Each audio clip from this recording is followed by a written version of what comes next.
Brenda Smith, and I'm here today as part of an oral history project for the Stanford Jewish Historical Society. Today I have the pleasure of interviewing attorney Lawrence Gochberg, who's been a long-time Stanford resident. And he happens to be my brother, and it's my privilege to now introduce you to attorney Lawrence Gochberg.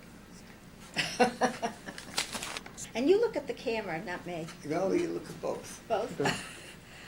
Thank you, Larry, so much for giving us time today for this interview. Well, how could I refuse you? You're my sister, and I'm bound to do it. And it is a good project, and thank you for doing it for Stanford. It's our pleasure.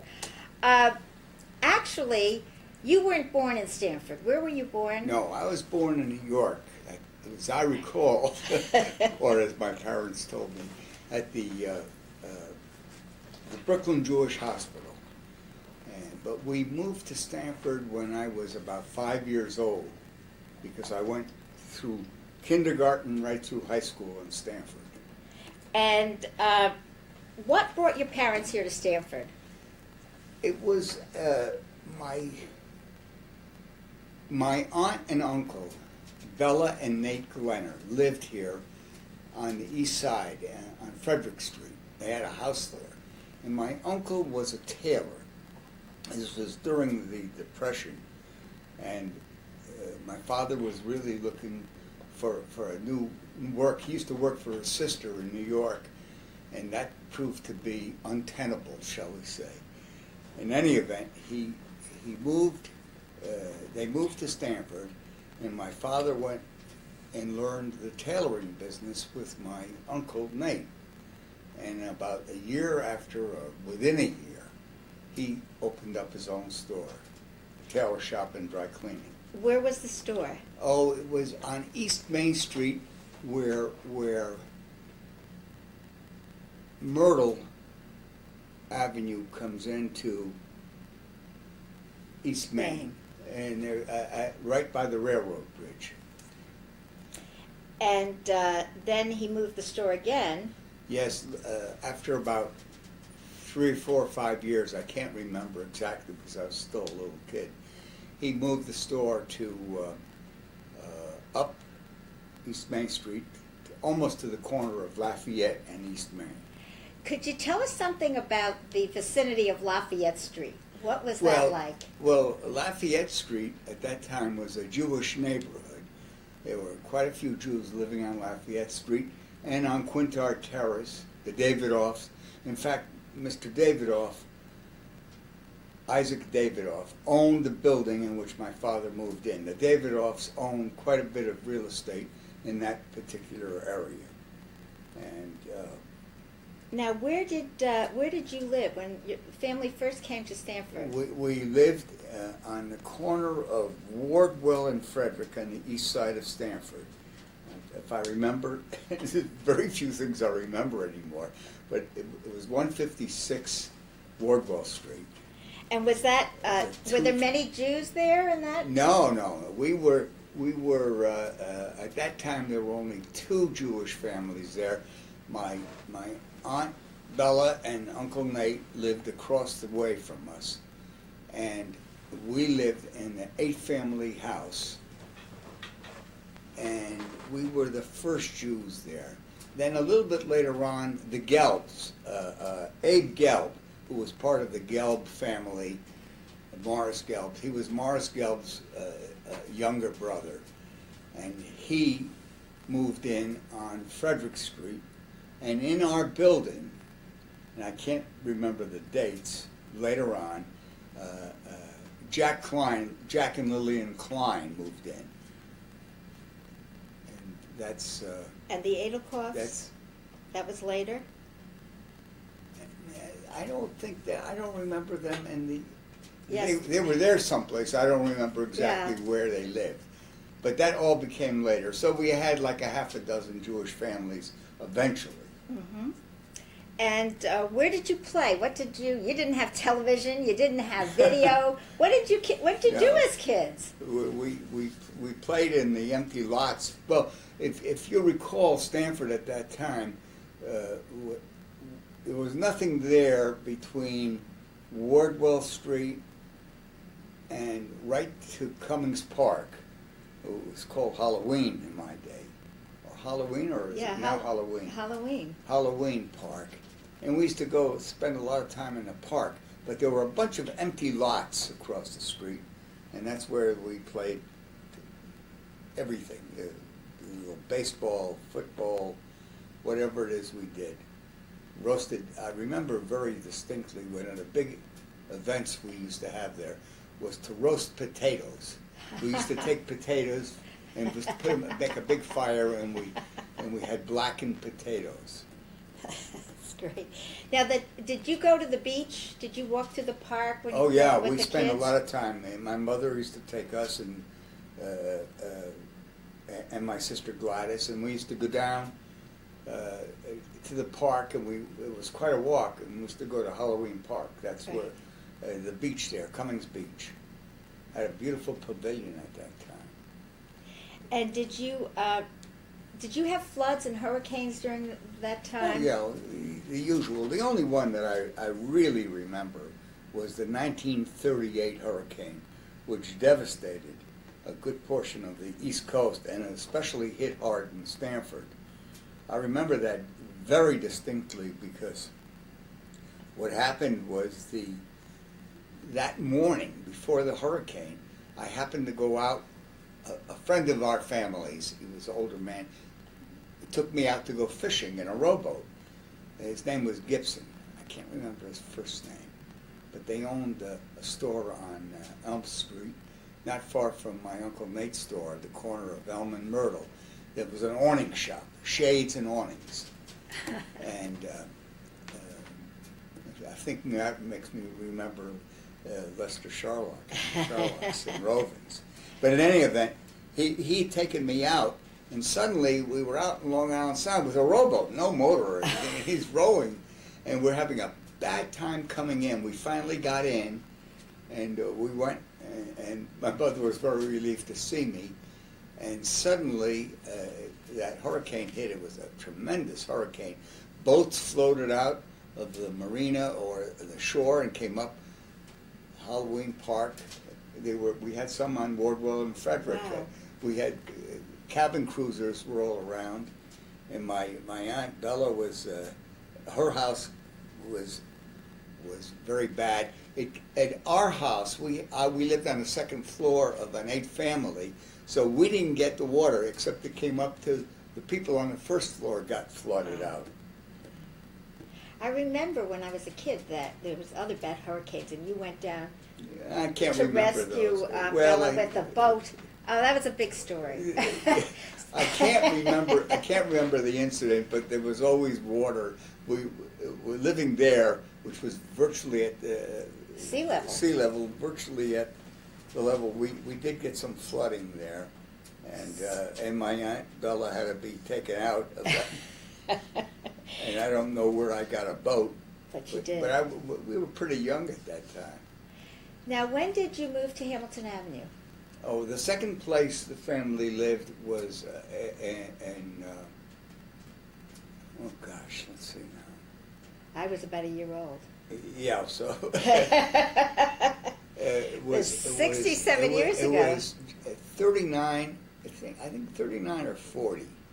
We moved to Hamilton Avenue, and 149 Hamilton Avenue, and my parents had built a house there, and it was a wonderful thing. It was Paul Pierkowski, the builder, built that house, and if I recall, the price of that house, it was a colonial, 3-bedroom colonial, 2-story, with 2 bathrooms, and it was $5,600, I believe. And it was an FHA house, so the FHA coming in the 30s really made it possible for people of very modest means, which were my parents, to be able to build a house. I remember they put the sign up for Judy Lane right next to our house, so it looked like the new construction on Judy Lane was Well, they part of developed our, behind it. That Yeah, was a yeah. little bit later on. But we used to, at that point, I think we moved It must have been 1939, 1940, because It was 41, because I was a year old. 41, I think so, because I was in high school and I had to walk from Hamilton Avenue to high school every Yeah, morning and that's back. right. Because prior to that, I'd spend kindergarten through junior high at Rogers. Yeah. When you were in high school, did you have any outside jobs? What did you do? Oh, everybody worked all the time. I think it was prior to high school I worked at one time, and I'm very proud of this because I then became president, as you know, of the Ferguson Library. But I started out with the Ferguson Library as a page. I used to work in the stacks putting books away, and I couldn't have been more than 14 or 15 or years old at that time. And I worked there for a couple of summers, and after school. And you worked at a shoe store, I know. Well, later store? later on, when I got to be old enough to have working papers, I worked downtown on Atlantic, right across from the town hall. It was my first job was at Tom McCann. I sold shoes for Tom McCann at that Right. point. And then the next, and then what happened was because the World War II was on, they were looking, so I was like 16 or 17. I'd gotten working papers, and I then got a job working at L. Spelke and Son. That was Morris Spelke. That was the old Spelke family, the Springdale Bank, the Industrial Bank, and this was the brother. Abe Spelke was the founder of that bank. And they were a very prominent family in Stanford, and they had the deluxe shoe store in Stanford. I still remember Florsheim shoes at that time, and I. Miller women's shoes. And they had the machine, the X-ray machine that you could look Yeah, at. and we sold children's, Stride Right children's, Right. children's thing. And I remember it was fun working downtown. So did you work, besides the shoe store and the library, any other while you were in high school? Not really. Oh, One year I was a counselor. I spent a summer as a counselor at a camp, New Haven, Jewish camp. It was the Jewish Laurelwood? Laurelwood, yeah. Really? My Yeah. kids went there. Yeah.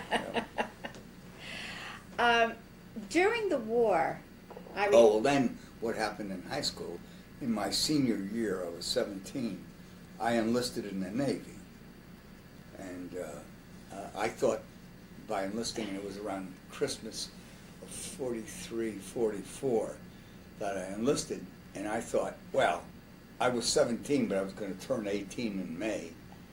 And I thought, well, I didn't have to take finals.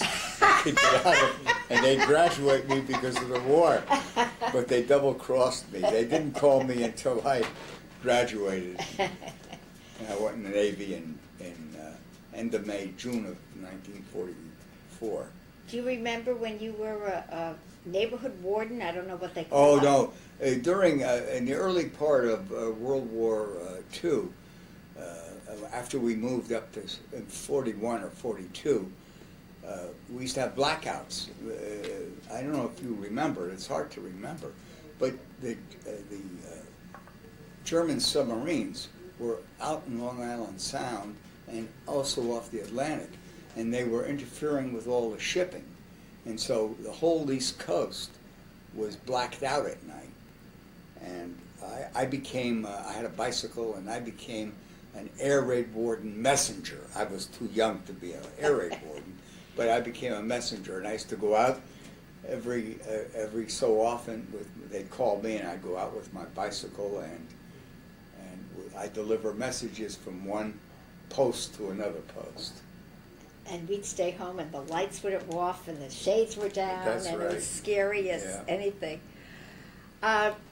What about your extracurricular in high school? What were you involved in? I know you were in the newspaper, the yearbook, or... Well, when I was in junior high school, I was an editor, one of the editors of the Jolly Roger, I think we called it at that time. In fact, you're in my office. There's a picture of Bob Rich and myself, with a bunch of other kids from junior high school things, where the Advocate turned over the newsroom to us once a year, and so all the various representatives of all of them, from Burdick and from Clunan and from Rogers, met. And Bob's sitting at a desk, and Bob Rich is sitting at a desk, and I'm pointing, standing up, pointing at something. Well, you're telling him what to do. No, I'm not telling you what to do, but we did it. We hardly knew each other then because we became friendly in high school. So you met the Rich brothers in junior high? No, in high school. In high school. Bob and I were in the same class. And I remember you were very involved in the Jewish Center doing plays. Oh yeah, we had a wonderful little theater. There was a Carol Derby was her name. She was a professional director, and we had a marvelous, for several years, it was almost semi-pro in You'd put on plays? yeah, we put on plays, and I acted in several of them. And Harold Soroy, who was a legendary kind of guy, an artist, was also he was the scenic designer, scene designer. He designed everything, but he also starred in the plays. He was quite a character, and he and I used to go to rehearse. And I used to walk to his house, and he used to drive me because they lived down not far from Hamilton Avenue, and we put on a number of plays. I remember the one I remember best was Street Scene. No, was it Street Scene? Oh no, See My Lawyer. See My Lawyer. Street Scene I did in college. Now, No, we did Street Scene too. Elmer Rice's Street Scene. We did that in Little Theater. But See My Lawyer, I remember that. Can you remember any other people that were in it that might still? Oh, well, I guess It doesn't. Karp, not Harry. Ezra's father. Ezra Karp's father. He played the lead. He played Milton Berle's part in Street Scene. It was put on at the Stanford Jewish Center, and it was quite a. Did you do any other things at the center? Were you into the bowling? Yeah, we hung out there. I mean, I was still in high school at the time, and so we used to go down there sometimes when we weren't working. Yeah. But we used to hang around there, go there on Sunday. But I went to this Jewish Center a lot when I was younger because that's where our Hebrew school was. Right. That's where you went for Hebrew school. Mr. Todes, T-O-D-E-S, Todes, that's it, was the principal. And I was pretty hard to handle at that time because I remember after my bar mitzvah, I refused to go any longer.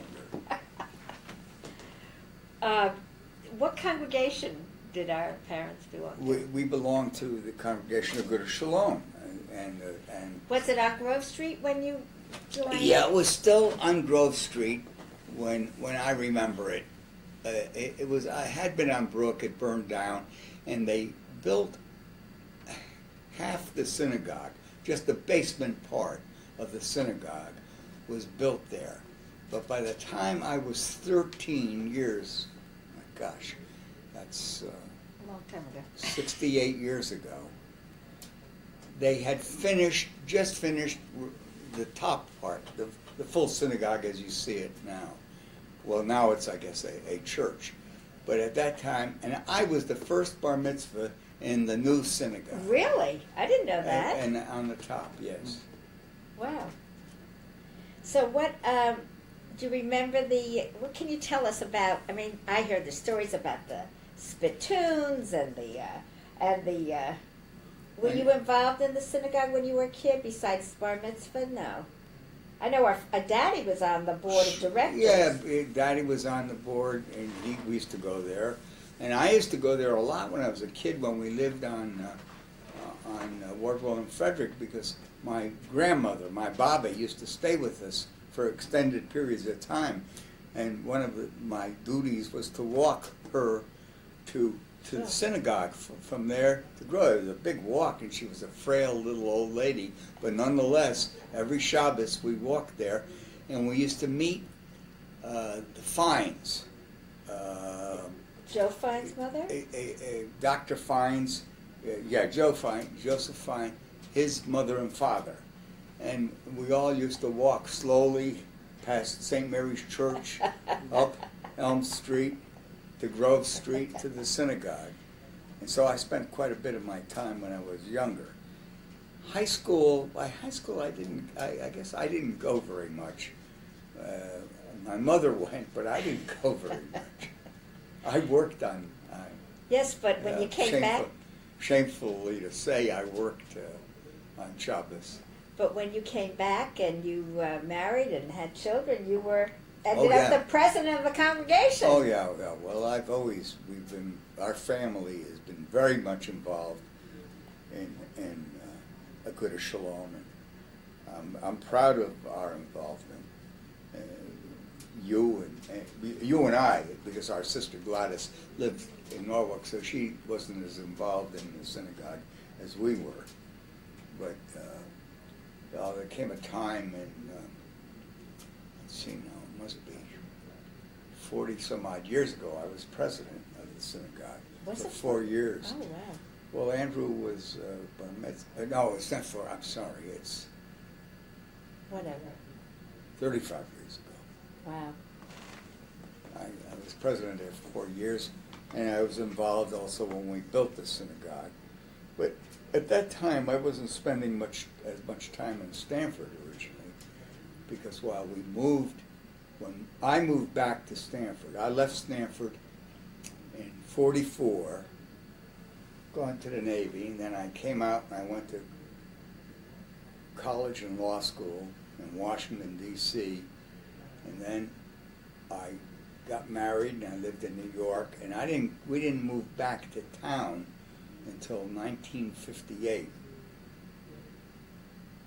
And I was still working in New York. Right.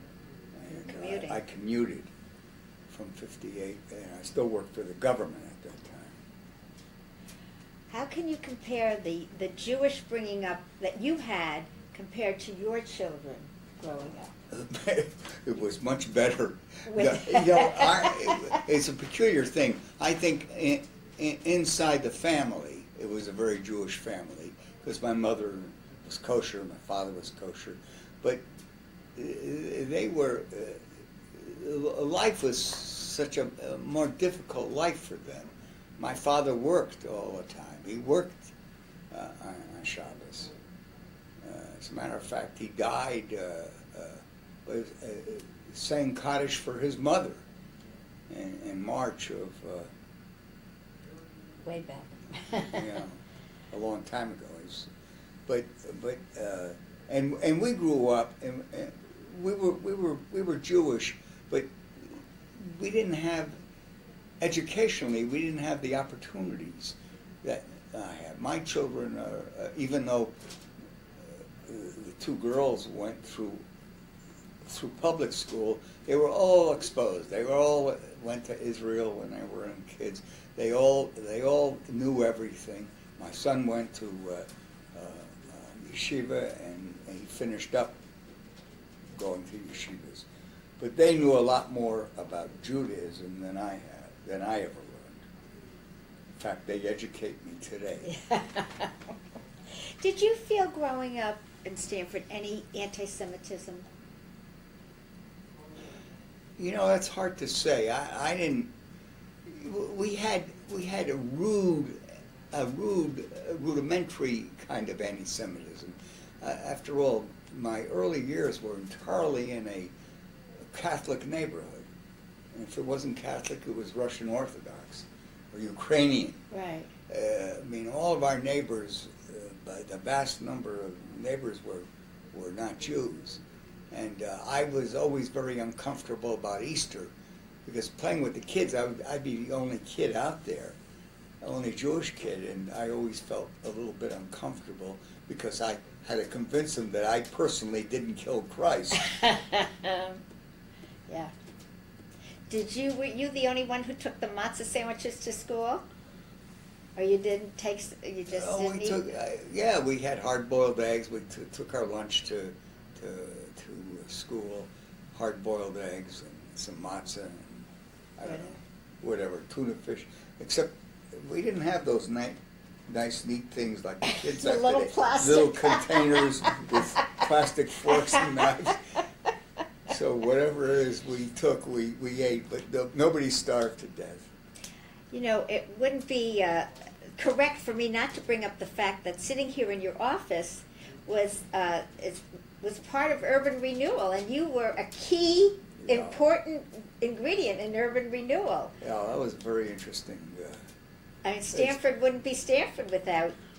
Well, I've had a wonderful career and a wonderful professional life.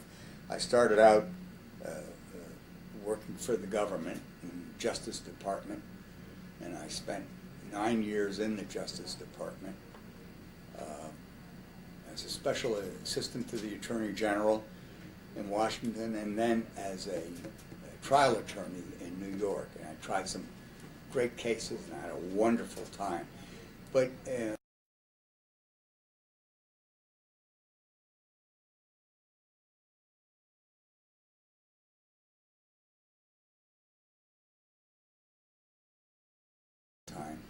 and in 1959 and 60, he kept on asking me, he said, why don't you open up in Stanford? We'll do some fun things together. And so in 1960, I resigned, and I was living here at that time. I resigned and opened my office. And my first office was on Bedford Street in Yale Fodeman's, part of Yale Fodeman's dental practice. I had a suite of rooms alongside. But that's the beginning of the Rich, Bob Rich's and the Rich Company's involvement in urban renewal. So then I spent a lot of time with Bob and his brother, his late brother, Frank,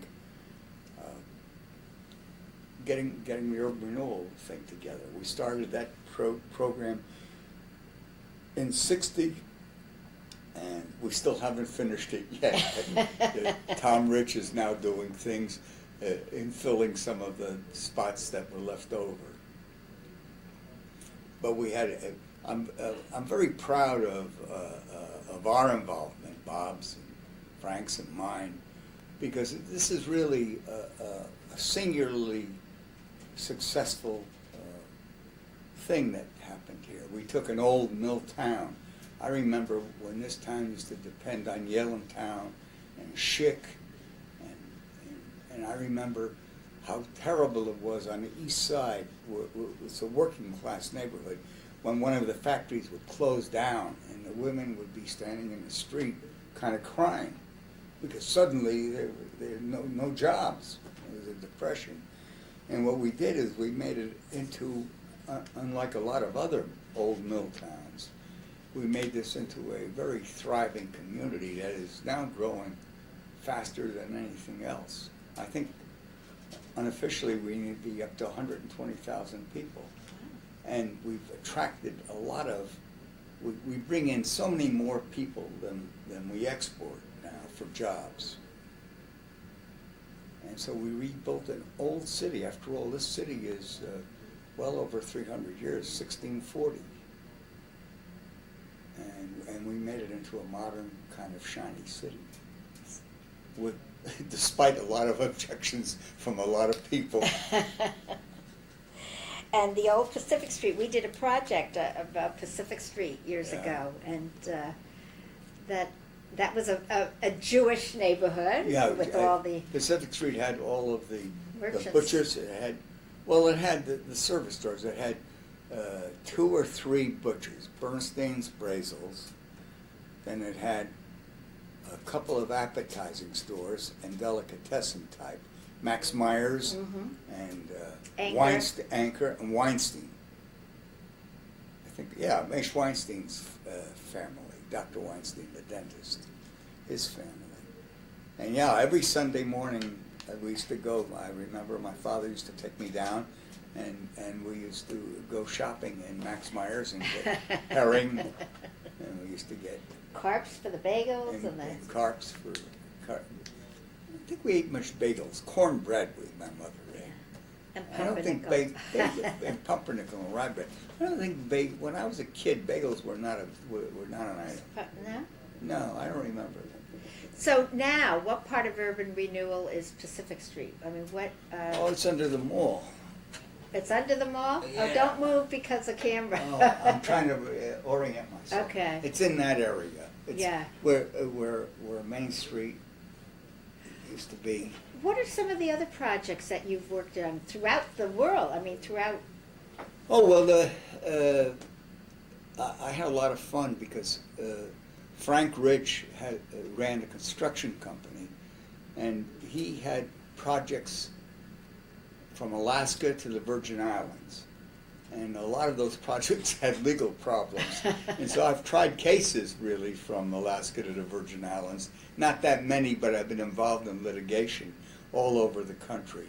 And I actually tried a case, which was very interesting, in the Virgins. And it's a federal court there, and one of Bob's uncles had gotten hurt, and local counsel then didn't prove to be adequate, and so I had to go down there and try the case. It was very interesting before a federal judge in the Virgin Islands. So now, how much time do you spend in Stamford? Now that you're semi-retired, are you retired? Oh, I still go to my office every day on Stanford. I spend the majority of our time we spend up here. We have a place in Florida. I've had it for years. Years ago, I'd only get away a couple of weeks a year, but now we go spend a few months down there in Florida. But mainly, we're in Stanford when we're not visiting our children. Well, is there anything else you'd like to add? This has been I thought I knew everything about you, Larry, but I learned some more things today. Very interesting. Very interesting. Well, I always feel I was fortunate in a way to grow up in a place like Stanford. It was a very, very interesting place. Being so close to New York, it had a sophistication, but yet it was a very small town. When I got back, I'll tell you kind of a cute story about your father. When I got back out of the Navy in 1946, I didn't have any clothes yet, so I was wearing my sailor suit around town. And so I went down, and of course,